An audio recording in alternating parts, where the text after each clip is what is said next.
왜 지훈이가 안 오지? 아, 흥민아 미안. 많이 늦었지. 버스를 놓쳐서. 아, 괜찮아. 아, 근데 버스 타고 왔으면 손 씻으러 가야 되는 거 아니야? 요즘 코로나가 유행이던데? 근데 이 건물에 화장실 없던데? 진짜? 그럴 줄 알아. 내가 준비해놨지. 이게 뭐야? 이게 손소독제라는 건데 내가 직접 만들었어. 네가 직접 만들었다고? 이거 진짜 쉬운데 한번 같이 만들어 볼래? 그래, 같이 만들어보자. 고고고! 안녕하세요. 오늘은 손소독제를 만들어 볼 거예요. 요새 유행하는 코로나를 예방하기 위해서 가장 중요한 것은 개인 위생이죠. 그러기 위해서는 손 씻기를 생활화해야 합니다. 네, 하지만 방금 지훈이의 상황처럼 엘리베이터 버튼이나 문고리를 만진 후에 바로 손을 씻고 싶은데 근처에 화장실이 없어서 바로 손을 못 씻은 경우 다들 한 번씩 있으시죠? 그럴 땐 이렇게 언제 어디서나 간단하게 손을 소독할 수 있는 손소독제를 직접 만들어 볼 수 있어요. 네, 진짜요? 손소독제를 직접 만든다고요? 어렵지 않을까요? 전혀요. 주위 약국에서 쉽게 구할 수 있는 3가지 재료로만 손소독제를 만들 수 있답니다. 재료로는 에탄올, 글리세린, 정제수 3가지가 필요합니다. 먼저 에탄올은 바이러스 세균의 단백질을 응고시켜 죽게 합니다. 글리세린은 보습력과 점도를 높여주고요. 정제수는 에탄올을 희석하는 역할을 합니다. 그런데 그냥 에탄올을 바로 사용하면 안 되나요? 왜 굳이 정제수로 희석을 해서 사용해야 하나요?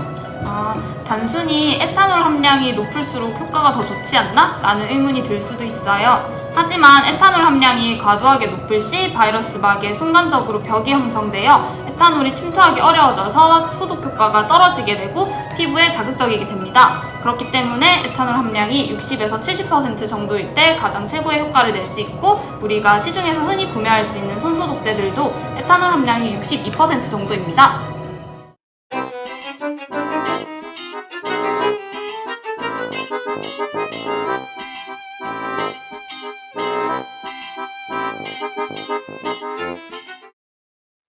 에탄올의 함량을 조절하기 위해서는 시중에서 판매하는 에탄올 제품의 순수한 에탄올 함량을 알아야 합니다. 시중의 소독용 에탄올의 경우 100ml 기준으로 정제수 17ml, 순수 에탄올 83ml로 이루어져 있습니다. 그렇다면 에탄올 함량이 83%인 건가요? 그렇지는 않습니다. 농도는 부피가 아니라 무게를 기준으로 하기 때문인데요. 순수한 에탄올 83ml는 약 62g입니다. 이것을 농도로 나타내면 75%로 나타낼 수 있습니다. 우리가 만들 손소독제의 에탄올 함량은 62%이기 때문에 75%의 에탄올을 정제수와 글리세린을 함께 희석하여 62%로 만들어 사용하게 됩니다. 자, 이제 이론은 다 설명했으니 직접 만들어 볼까요? 아까 저희가 구한 부피 기준 비율 10대 1대 0.5대로 에탄올 100ml, 글리세린 10ml, 정제수 5ml를 비커 또는 계량컵으로 측정해 줍니다.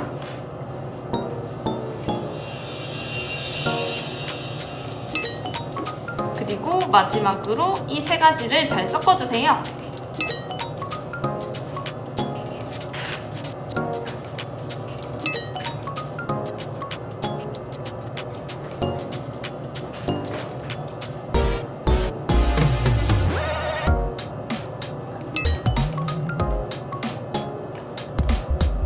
그리고 미리 소독해 놓은 빨대로 저어줄게요.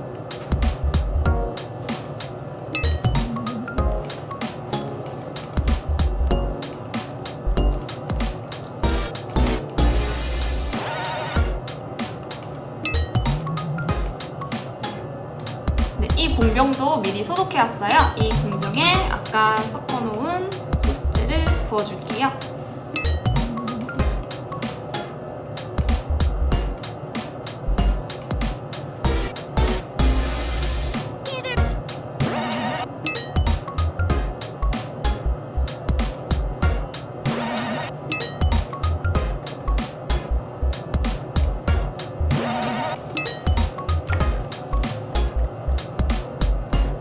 네, 그러면 손소독제 완성! 그런데 손소독제가 생각보다 묽은 것 같아요. 시중에 파는 제품들은 젤 형태가 아닌가요? 시중에 파는 이런 젤 형태의 손소독제를 만들고 싶다면 글리세린 대신 알로에 젤이나 수딩 젤을 사용해보세요. 시중에서 파는 제품과 상당히 유사하게 만들 수 있답니다. 아, 그러면 이 세 가지 재료를 섞기만 해도 손소독제를 만들 수가 있네요. 네, 그러면 항상 가지고 다니면서 사용하면 코로나가 명함도 못 내밀 것 같아요. 아, 잠시! 손소독제만으로 세균과 바이러스가 100% 죽지는 않기 때문에 꼭 올바른 손 씻기와 함께 병행해서 사용해야 한다는 사실 잊지 마세요. 그럼 지금부터 손소독제와 관련된 뉴스 영상들을 시청할 텐데요. 여러분들 중요한 내용이니까 귀 기울여서 집중해서 시청해 주시기 바랍니다.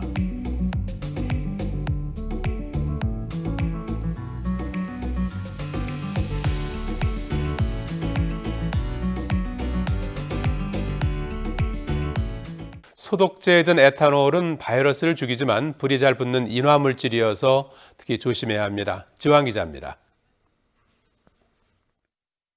엘리베이터 안에서 손소독제 뚜껑을 누른 5살 여자아이. 눈을 부여잡고 통증을 호소합니다. 손소독제가 눈에 튀며 각막에 화상을 입었습니다. 미국에서는 손소독제를 바른 뒤 양초에 불을 붙이다 온몸에 화상을 입은 사고도 있었습니다. 손소독제에 불이 얼마나 잘 붙는지 실험이 진행됐습니다.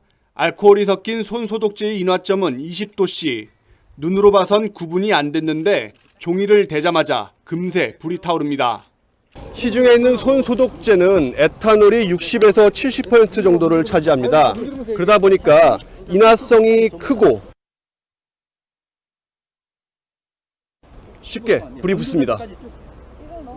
그릇에 담아 실험해도 결과는 마찬가지. 그런데 10초에서 15초 정도만 지나면 불이 붙지 않습니다.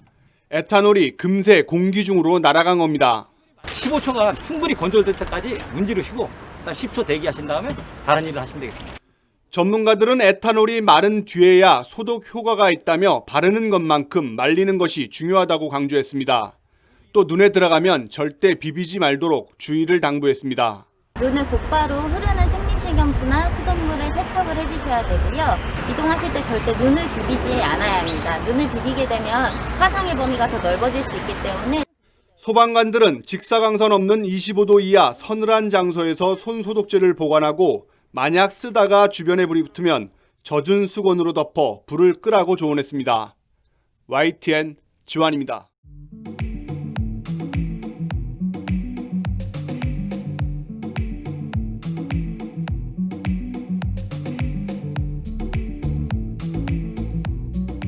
성에 문제가 있는 걸로 확인됐습니다. 가습기 살균제에 들어갔던 독성 물질, 이걸 소독제에다가 집어넣은 제품들이 있다고 하는데요. 이유민 기자가 보도합니다. 지난해 환경부는 일부 가습기 살균제 제품 원료인 염화 벤잘코늄의 유해성을 새롭게 확인했습니다. 실험 결과 이 물질을 흡입한 일부 동물의 호흡기는 물론 피부와 눈까지 손상된 겁니다. 이 때문에 환경부는 염화 벤잘코늄이 들어간 살균제 제품은 특히 주의가 필요하다고 분류했습니다.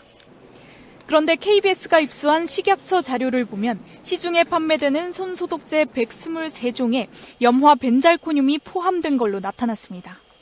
특히 스프레이로 알려진 분사형 소독제는 독성 물질이 호흡기로 곧바로 들어갈 수 있어 더 위험합니다. 그 성분이 공기 중에 떠있게 되고 우리가 호흡을 할 때 기관지 내로 들어가면서 비강 출혈이 돼 있었고 그럼 기관지에서도 기관지가 수축을 한다는 손소독제는 식약처 허가를 받아야 판매할 수 있습니다. 하지만 식약처는 염화 벤잘코늄의 함유량이 일정 기준을 넘을 경우만 문제 삼고 있습니다. 지난해 염화 벤잘코늄의 유해성이 인정된 뒤에도 이 물질이 들어간 분사 방식 손소독제가 얼마나 되는지는 파악하지 않고 있습니다. 분사형을 따로 이렇게 분류를 해놓은 건 아니라는 말씀 아니세요? 그거는 당연히 얼굴에 뿌리거나 이런 경우에는 그게 더 필요하겠죠.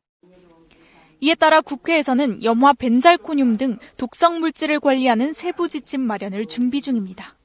그 기준이나 이런 것들이 사실 잘 이렇게 좀 정비되어 있지 않은 게 사실이에요. 그 세분화하는 기준을 만들고 그 세분화 기준과 또 관리 강화 방안도 만들어서 환경부는 대부분의 소독제는 피부와 눈, 호흡기에 자극을 줄 수 있다며 공기 중에 뿌리는 방식은 권장하지 않고 있습니다.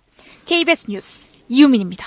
방금 시청한 뉴스에서는 바이러스를 죽이기 위해 사용하는 손소독제도 올바르게 사용하지 못한다면 오히려 우리의 몸을 해칠 수 있다는 것을 보여주었고, 시중에서 손소독제 제품을 구매할 시 성분을 자세히 살펴보고 구매하여야 한다는 것을 알려주었어요. 그럼 바이러스도 죽이면서 우리 건강을 지키기 위해서는 올바른 손소독제 사용법을 알아야겠죠? 그렇다면 지금부터 우리 함께 손소독제를 사용할 때 주의해야 할 사항들을 몇 가지 알아보도록 할게요. 먼저 손소독제를 사용하고 나면 잘 말려줘야 해요. 다들 손소독제를 사용해본 경험이 있다면 손소독제를 바른 후 몇 초 뒤 손이 시원해지는 것을 경험한 적이 있죠?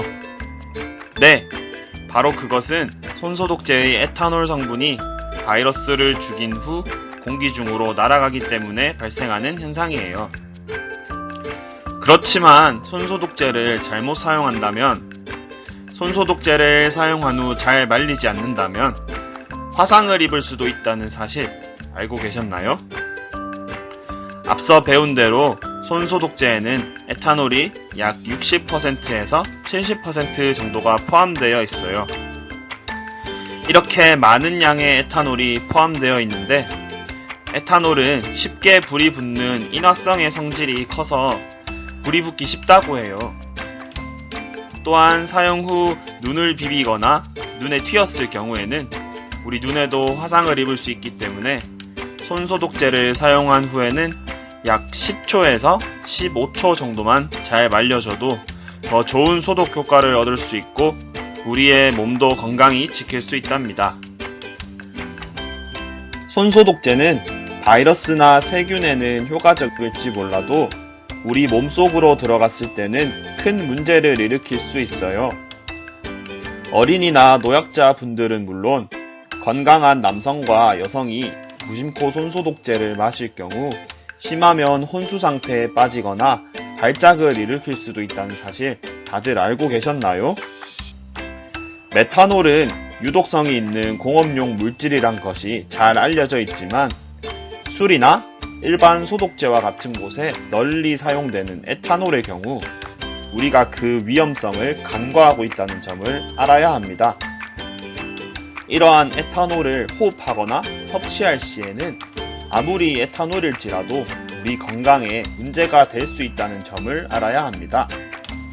따라서 손소독제를 호기심에라도 섭취하거나 하는 일이 없어야 하며, 손소독제를 사용하기 전과 후에는 꼭 창문을 열어서 환기를 시켜주어야 합니다.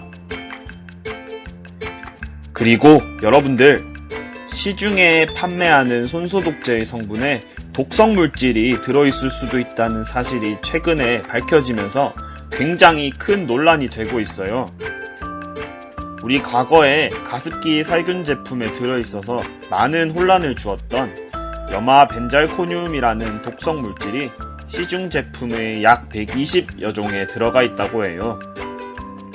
또한 분사형 손소독제는 사용 과정에서 독성 물질이 호흡기로 곧바로 들어갈 수가 있어서 일반적인 젤 형태의 손소독제보다 더욱 위험하다고 합니다. 따라서 시중에서 손소독제를 구매할 시 성분을 잘 확인하여서 구매하여야 하고, 오늘 배운 방법대로 직접 만들어서 사용한다면 더욱 안심하여 사용할 수 있겠죠? 그리고 손소독제를 올바르게 사용하는 것도 중요하지만 평소에 바이러스 및 세균이 많이 존재하는 물건이나 장소를 알아둘 필요가 있어요. 대표적으로는 우리가 항상 잡고 사용하는 문고리와 스마트폰 등이 있으며, 대중교통을 이용할 시 우리가 잡는 손잡이에도 많은 세균이 존재한다고 합니다. 또 데스크탑 컴퓨터나 태블릿 PC, 노트북 등을 사용할 때 우리는 마우스를 자주 이용하는데 이 마우스에도 세균이 많이 번식한다고 합니다.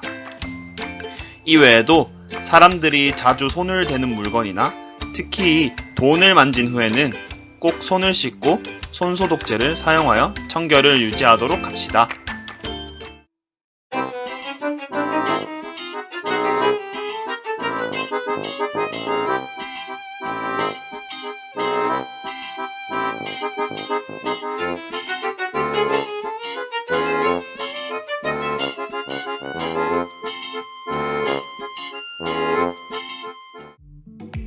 손소독제 만들기, 우리 마무리 정리를 하면서 같이 복습해 보도록 합시다. 뒤에 퀴즈가 있으니 더더욱 집중해 주세요. 손 씻기는 중요한 코로나 방역 수칙 중 하나죠.